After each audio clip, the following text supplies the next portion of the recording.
Hello everyone, সবাই কেমন আছেন? আশা করি সবাই খুব ভালো আছেন, সুস্থ আছেন।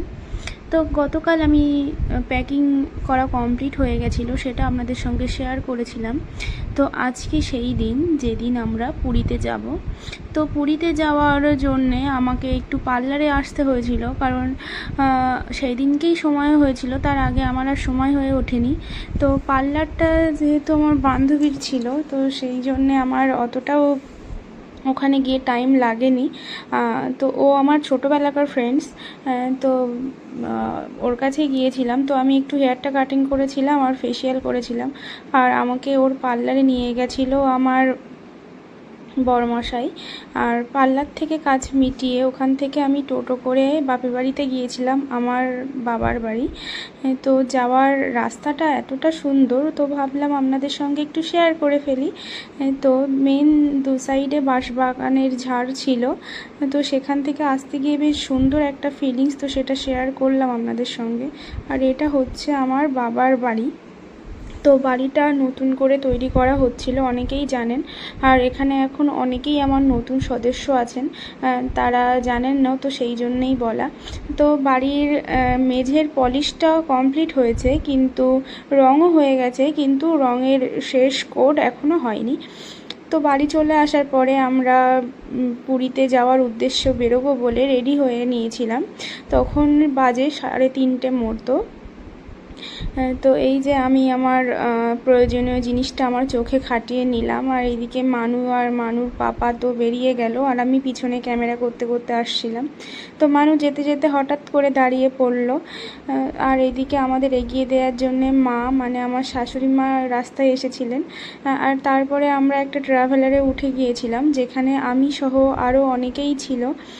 যেহেতু আমরা 4টে ফ্যামিলি মিলে পুরীতে যাচ্ছিলাম, তো সবার জন্যে ট্রেনে জার্নিটা অনেকটা লাগেজ হয়ে গেছিলো সবার কাছে। তো তাই জন্যে ট্রাভেলার ভাড়া করা হয়েছিল স্টেশন যাওয়া পর্যন্ত, মানে শিয়ালদা থেকে আমাদের দুরন্ত এক্সপ্রেস ছিল, তো সেই জন্যে শিয়ালদা পর্যন্তই এই ট্রাভেলারটা ভাড়া নেওয়া হয়েছিল।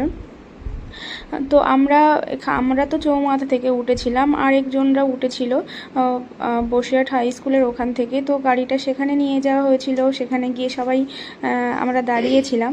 তো ভাবলাম যে আমি যখন গাড়িতে উঠেছিলাম তখন কোনো ভিডিও ক্লিপ নেওয়া হয়নি, তো ভাবলাম যে এখন একটু নিই, তাই জন্য আবার এক্সট্রা করে নেমে আমি একজনকে বললাম যে আমার ভিডিও ক্লিপটা করে দেবে, তা বললো হ্যাঁ। তো সেটাই নেয়া। আর সব থেকে মজার বিষয় হলো, আমরা গাড়িতে 3জন ব্লগার বলার হবে, ঠিক হবে কি না জানি না, কারণ আমরা সবে ইউটিউব ফেসবুকে জয়েন করেছি 3জনেই। তো জানি না কবে ব্লগার হতে পারবো, তবে 3জনই ভিডিও মেকার। আর আমি মেকারই বললাম, যেহেতু এখন নতুন আমরা ভিডিও দিচ্ছি। এদিকে গাড়িতে যেতে যেতে মানু তো ঘুমিয়ে পড়েছিল, আমার কোলে ঘুমাচ্ছিল। আর এক্ষুনি যে বাড়িটা দেখালাম, মানে ক্যামেরার ব্যাকে চলে গেল যেটা, ভিডিওর ব্যাকে, তো সেটা হচ্ছে ধান্যকুড়িয়া, আমাদের এখানকার খুব নামকরা একটু ঐতিহাসিক জায়গা, খুব প্রাচীন একটি রাজবাড়ি।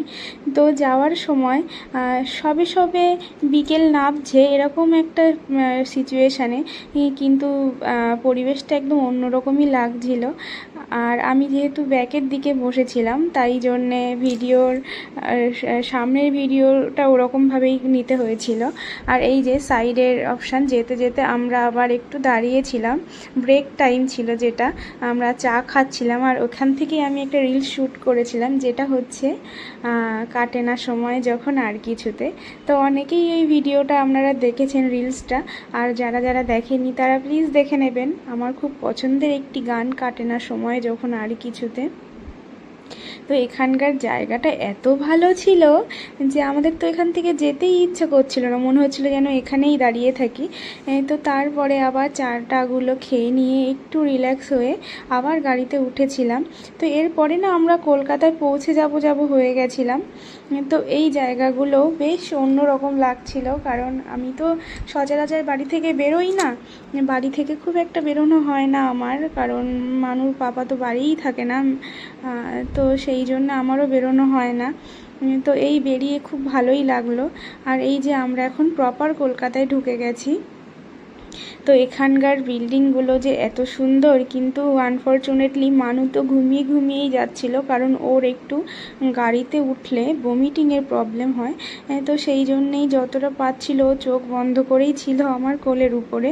তারপরেও ও 2-3 বার বমি করেছিল গাড়ির মধ্যে। তো আমরা তো প্রপার কলকাতায় ঢুকলাম বললামই। তো ক্যামেরা যেহেতু অন ছিল, যেতে যেতে একটা খুব সুন্দর মুহূর্ত আমার ক্যামেরা বন্দি হয়েছিল, যেটা কিনা আমি তখনও জানতাম না। পরে যখন ভিডিওগুলো দেখছিলাম তো তখনই আমি ভিডিওটা দেখলাম। এই যে এই জায়গাটা এত সুন্দর লাগছিল, এই যে এইটার কথাই বলছিলাম। তো খুব সুন্দর, এটা আমার পার্সোনালি খুব ভালো লেগেছে, তো সেটাও আপনাদের সঙ্গে শেয়ার করলাম। তো আমরা সন্ধেই শিয়ালদা স্টেশনে পৌঁছে গেছিলাম, কিন্তু শিয়ালদা যেহেতু খুব বড় একটা স্টেশন, তো ওখানে আমি আর ফোন বের করে শ্যুট করার সাহস পাইনি, কারণ ওখানে প্রচুর চুরি হয়। তো আমি চাইনি আমার পছন্দের ফোনটা চুরি হয়ে যাক, তাই জন্যেই আর স্টেশনের বাইরে শ্যুট করা হয়নি। তো এটা প্ল্যাটফর্মের ভিতরকার সিন। তো এখানে KFC চিকেন ছিল। তো যেহেতু বেবিরা ছিল আমাদের সঙ্গে, তো ওদের খুব খিদে পেয়ে গেছিলো, তাই জন্য এখান থেকে চিকেনের আইটেম অর্ডার করা হয়েছিল। আর বেবির বলা ভুল, আমাদেরও খিদে পেয়ে গেছিলো, তো সঙ্গে আমাদের জন্য খাবার দাবার অর্ডার করা ছিল। তো আমরা সেগুলো খেয়ে নিয়েছিলাম, কিন্তু খেতে খেতে না প্ল্যাটফর্মে ট্রেন চলে এসেছিলো। তো আমরা জাস্ট আর ওয়েট না করেই ট্রেনে উঠে পড়েছিলাম। তো আমাদের ট্রেনটা ওই 8টা 15 নাগাদ ছেড়েছিল, দুরন্ত এক্সপ্রেস।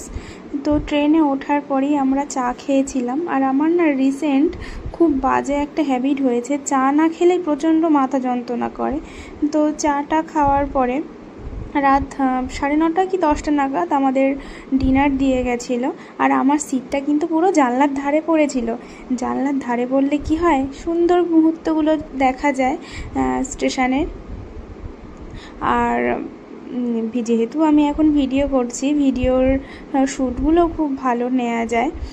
তো আমরা ডিনারটা কমপ্লিট করেছিলাম, কিন্তু ডিনারটা খুব একটা টেস্টি ছিল না বলে মানু তো একদমই কিছু খেতে চায়নি, খাইনি। তো আর এই যে এখন যেখান থেকে যাচ্ছি এটা হচ্ছে বালুর ব্রিজ।